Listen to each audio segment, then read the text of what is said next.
நியூஸ்டியன் நேயர்களுக்கு வணக்கம். நாம தொடர்ந்து எடப்பாடி பழனிசாமி அவர்கள் நடத்தக்கூடிய மக்களை காப்போம் தமிழகத்தை மீட்போம் இந்த நடைப்பயணம்ல என்னெல்லாம் நடந்துட்டு இருக்கு அப்படின்றத தினமுமே பேசிட்டு இருக்கோம். இப்போ நேத்து ஒரத்தநாடு, பட்டுக்கோட்டை, பேராவூரணி இந்த 3 ஊருக்கு போயிருக்காங்க.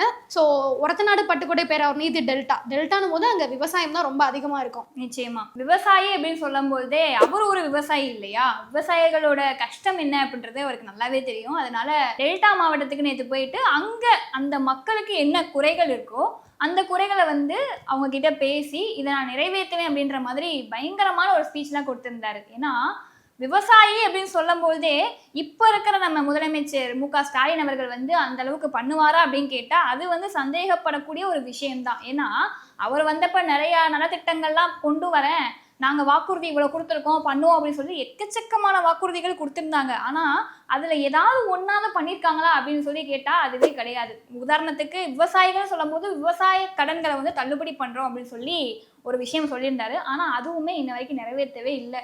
இதுல இருந்து ஆரம்பிச்சு நிறைய விஷயங்கள் நிறைவேற்றாம இன்னும் அடுக்கடுக்கா வச்சிட்டு இருக்காரு. அப்படி பார்க்கும்போது நம்ம இபிஎஸ் அவர்கள் அவர் இருந்த பீரியட் 2019 எவ்வளவோ நல்ல விஷயங்கள் பண்ணியிருக்காரு. அந்த விஷயத்துல ஒரு உதாரணமா என்ன சொல்லலாம் அப்படின்னா, வேளாண் கடன்களை தள்ளுபடி பண்ணியிருக்காரு. அது சுமார் எவ்வளவு கோடி அப்படின்னா 12,115 கோடி வேளாண் கடன்களை தள்ளுபடி பண்ணியிருக்காரு. இது கிட்டத்தட்ட எத்தனை பர்சன்டேஜ் அப்படின்னா 16.34%. அதாவது இந்த மாதிரி விவசாய கடனை தள்ளுபடி பண்ணதுனால சின்ன சின்ன விவசாயிகள் என்ன பண்றாங்க அப்படின்னா அவங்க கஷ்டத்துல இருந்து வெளியே நிம்மதியா விவசாயம் பண்ணிட்டு இருக்காங்க.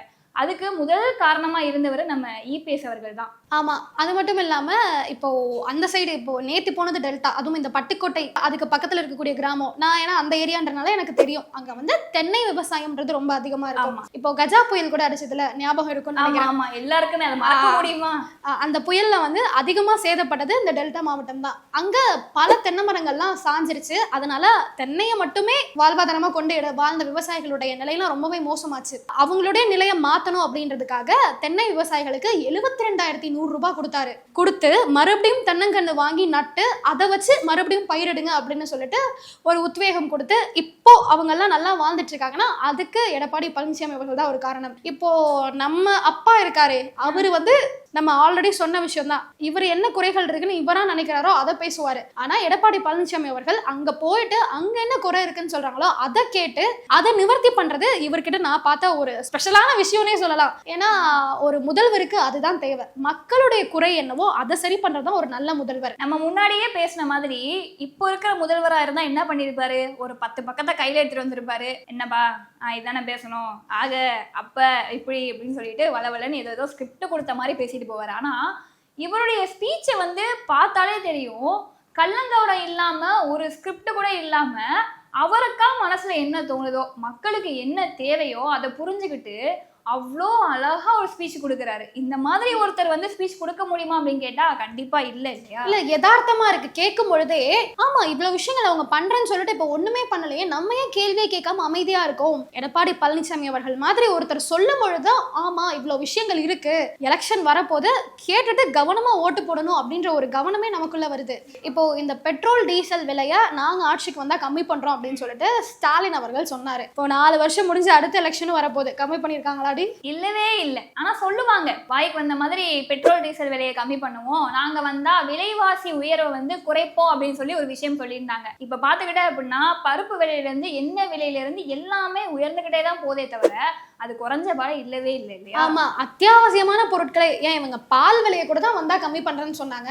எனக்கு தெரிஞ்சு பெருசா கம்மி பண்ண மாதிரியே இல்ல. அத்தியாவசியமான பொருட்கள்ல இருந்து கை வைக்கிறாங்க. இவங்களுடைய ஆட்சி எப்படி இருக்கும்னா, இந்த ஹை கிளாஸ்ல எல்லாம் இருப்பாங்க தெரியுமா, அவங்களுக்கு அப்பா நல்ல கவர்மெண்ட் நல்ல ரூல் பண்றாங்கன்னு இருக்கும். நம்மள மாதிரி அடித்தட்டு மக்களா இருக்கட்டும், இல்ல லோவர் மிடில் கிளாஸ் வறுமை கோட்டுக்கு கீழே இருக்கக்கூடிய மக்கள் இந்த கேட்டகரி எல்லாம் பிரிக்கிறோம்ல, அவங்களுக்கு தான் இது பெரிய பாதிப்பை ஏற்படுத்தும். இதுல 1% வரி ஏத்துறேன், இதுல என்ன ஆயிட போகுது அப்படின்னா அவங்களுக்கு அது 1% இருக்கும், நம்ம வருமானத்துல பாதியா இருக்கும். இப்படி இருக்கும்பொழுது இந்த மாதிரி ஒரு அரசாங்கம் மக்களை பத்தி கூட பெருசா யோசிக்காம தன்னலமா செயல்பட்டு இருந்திருக்கு இவ்வளவு நாள் வரைக்குமே. அப்ப அப்படி இருக்கிறவங்க பெரிய பெரிய பணக்காரங்களுடைய ஓட்டை மட்டும் வாங்கிட்டு போக வேண்டியது தானே. எதுக்கு இப்ப நான் ஒரு பெரிய விஷயம் பண்ணியிருக்கேன், நல்ல விஷயம் பண்ணியிருக்கேன் அப்படின்னு சொல்லிட்டு மக்களோட மக்களா இறங்கி எல்லா விஷயமும் பேசுறேன் அப்படின்னு சொல்லிட்டு ஒரு ஆக்டிங்கை போட்டுட்டு அவங்களுடைய ஓட்டு மட்டும் எதுக்கு வேணும்னு அவர் நினைக்கிறாருன்னு எனக்கு தெரியல. திமுக குடும்பத்துக்கு நடிப்புன்றது சாதாரண விஷயமா? ஏன்னா நம்முடைய முதலமைச்சரே ஒரு சில படமெல்லாம் நடிச்சிருக்காரு. குடும்பமா நடிச்சுட்டு தானே இருக்காங்க. அதே மக்கள் கிட்ட பண்ணாங்க, மக்களும் அதை நம்பி லிட்டரலி ஏமாந்துட்டோண்டி. வேற ஒண்ணுமே சொல்றதுக்கு. அதே மாதிரி இவங்களுடைய குடும்பத்துக்கு இந்த வாரிசு அரசியல் அப்படின்றது சொல்லவே வேண்டாம். அவங்கவுங்க பையனுக்கும் பேரனுக்கும் தான் அடுத்தடுத்த பதவியை கொடுக்குறாங்களே தவிர அதுக்கப்புறமா கட்சிக்காக பாடுபட்டு உழைச்ச எவ்வளவோ அமைச்சர்கள் அங்கே இருக்காங்க. சீனியர்ஸுக்கு அங்கே வாய்ப்பே கொடுக்க மாட்டாங்க. அப்படி இருக்கும்போது இவங்க வந்து சொல்லிக்கலாமா, நாங்கள் வாரிசு அரசியலே பண்ணல, குடும்ப அரசியலே பண்ணல அப்படி சொல்லிக்கலாமா? அதெல்லாம் வேற சொல்லிக்கிட்டு இது வேற அரசியல் பண்றோன்ற பேர்ல பண்ணிட்டு இருக்காங்க. நீ வேற அடுத்த முதல்வர் கேண்டிடேட் யாரு தெரியுமா? யாரு? இன்பநிதி ஆண்டி. அடுத்த முதல்வர் கேண்டிடேட் இன்பநிதியா? ஆமா, கருணாநிதி இருந்தாரு, அவருக்கு அப்புறம் ஸ்டாலினுக்கு அப்புறம் உதயநிதி ஸ்டாலின், அதுக்கப்புறமா இன்பநிதி. வேற யாரு வர முடியும்? நீயே யோசிச்சு பாரு. இப்போ இந்த புத்தகம் வெளியீட்டு விழா கூட இந்த துர்கா ஸ்டாலின் அம்மா அவர்கள் பண்ணியிருக்காங்க. அப்போ ஸ்டாலின் அவர்கள் மருத்துவமனையில அனுமதிக்கப்பட்டிருக்காரு. அந்த புத்தக வெளியீட்டு அந்த மேடையிலே பார்த்தீங்கன்னா உதயநிதி அவர்களுடைய பசங்களும் அவங்க தங்கச்சி சபரீசன் அவர்களுடைய பசங்களும் தான் புத்தகங்கள்லாம் வாங்குறாங்க. இந்த பக்கம் நம்ம பசங்க பார்த்தீங்கன்னா அரசு பள்ளியில இன்னும் கக்கூஸ் கழுவிட்டு இருக்காங்க. இவங்களுடைய பசங்க பேர பசங்கள்லாம் வளர்ந்துகிட்டே போறாங்க.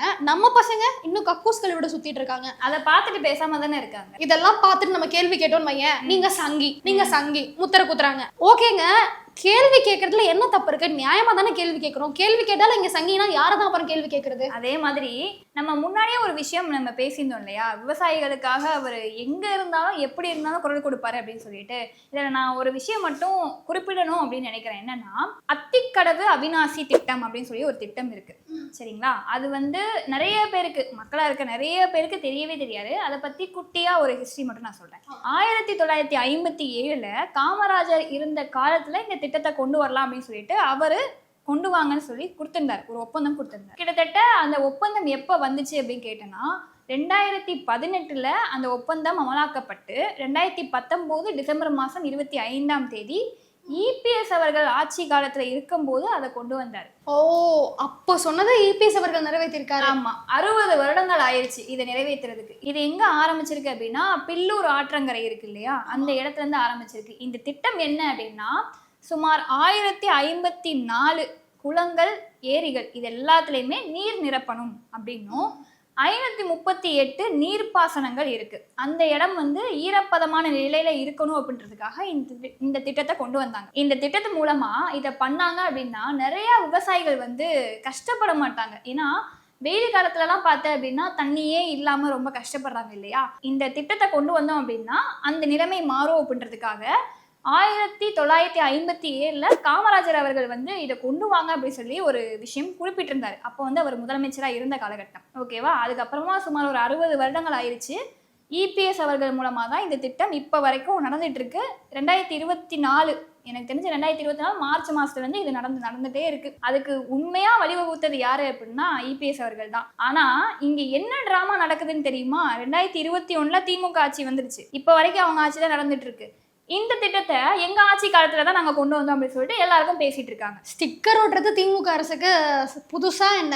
எந்த ஒரு நலத்திட்டம் வந்தாலுமே அதை நாங்க தான் கொண்டு வந்தோம் அப்படின்னு மக்கள் மத்தியில ஸ்டிக்கர் ஒட்டிடுவாங்க. இவ்வளோ ஏன், மத்திய அரசு கொண்டு வந்த பல திட்டங்களை இவங்க செயல்படுத்திட்டு அதுல ஸ்டாலினோட போட்டோ ஒன்று போட்டுறாங்க. மக்களுக்கு என்ன தெரியவா போகுது இது மத்திய அரசு கொண்டு வந்த திட்டம்னு சொல்லிட்டு இவங்க போடுறதுனால ஓகே திமுக அரசு இவ்வளோ நல்ல விஷயங்கள் செய்தே மக்களுக்காக அப்படின்னு சொல்லிட்டு மக்களும் அதை நம்புறாங்க. அப்புறம் இப்போ சமீபமா நடந்துட்டு இருக்க விஷயம் என்னன்னா, இப்போ மாங்காய் சீசன் உனக்கே தெரியும். விவசாயிகள் வந்து ரொம்ப வேதனைப்பட்டு இருக்காங்க. ஏன்னா அடிமட்டு விலைக்கு மாங்காயை வந்து வாங்குறாங்க. அதுக்கு முன்னாடி தர்பூஷணி கொண்டு கொட்டுனாங்க. எனக்கு வேண்டவே வேண்டாம், கிலோ 2 ரூபாய் 3 ரூபாய்க்கு வாங்குறாங்க. இது விவசாயம் பண்ண எங்களுக்கு இது பிரோஜனமே கிடையாது, லாபமே கிடையாது, கொண்டு கீழே குப்பையில கொட்டினாங்க. கொட்டி இவ்வளவு போராட்டம் பண்ணியும் கூட நம்ம முதல்வர் இதை பெருசா கண்டு கொள்ளவே இல்லை. இதுவே எடப்பாடி பழனிசாமி அவர்கள் இந்த இடத்துல இருந்திருந்தாருன்னா அவரு ஒரு விவசாயியோட கஷ்டம் இன்னொரு விவசாயிக்கு தான் புரியும். ஏதாவது ஒரு விஷயம் பண்ணியிருப்பாரு. இன்னுமே அவங்களுக்கு உரிய நிவாரணம் கொடுக்கல. ஒரு நிவாரணம் கேட்டு கூட ஒரு விவசாயி இன்னுமே போராடிட்டு தான் இருக்கு. அந்த நிலைமையில அந்த திமுக அரசு விவசாயிகளையும் சரி மக்களையும் சரி நிறுத்தி இருக்கு. ஏன்னா விவசாயி அப்படின்னு சொல்லி எடுத்துக்கிட்டோம்னா அவங்களுடைய உழைப்பு வந்து பின்னாடி எவ்வளவு இருக்கு அப்படின்றத நம்ம பார்க்கணும். நிலத்துல வந்து உழுறதுல இருந்து அதை கரெக்டா அறுவடை செஞ்சு கொண்டு வர்ற வரைக்கும் அவங்களுடைய வேலை எக்கச்சக்கமா இருக்கும். அப்படி பார்க்கும்போது அவங்களுக்கு வந்து 2 ரூபாய் 3 ரூபாய் கிலோவுக்கு கிடைக்குது அப்படின்னா உண்மையிலே தரமட்ட ரேட்டுக்கு வாங்குறாங்க, ரொம்ப நஷ்டத்துக்கு தான் அதை கொடுக்குறாங்க அப்படின்னு சொல்லலாம். அப்படி இருக்கும்போது அவங்களுடைய உழைப்புக்காக நீங்க ஒரு மதிப்பு கொடுத்துருக்கலாமே அப்படின்றது தான் எங்களுடைய கேள்வியா இருக்கு. நம்மளுடைய கேள்வி மட்டும் இல்ல, எடப்பாடி பழனிசாமி அவர்களும் கூட இந்த ஒரு கேள்வியை தான் முன் வச்சிருக்காரு. ஸோ தொடர்ந்து இபிஎஸ் அவர்கள் மக்கள் மக்களுக்காக மக்களை பத்தி பேசக்கூடிய பல விஷயங்களை தொடர்ந்து பார்த்துட்டு இருக்கோம். ஸோ அடுத்து என்ன பேசுறாங்க அப்படின்றத நாளைக்குமே பார்க்கலாம். ஒவ்வொரு மாதமும் 1 கோடிக்கும் அதிகமான பார்வையாளர்களை சென்று சேரும் நியூஸ் டிஎன் சேனலில் உங்கள் நிறுவனத்தை விளம்பரப்படுத்த வேண்டுமா? திரையில் தெரிகின்ற 8072147276 என்ற எண்ணை தொடர்பு கொள்ளவும்.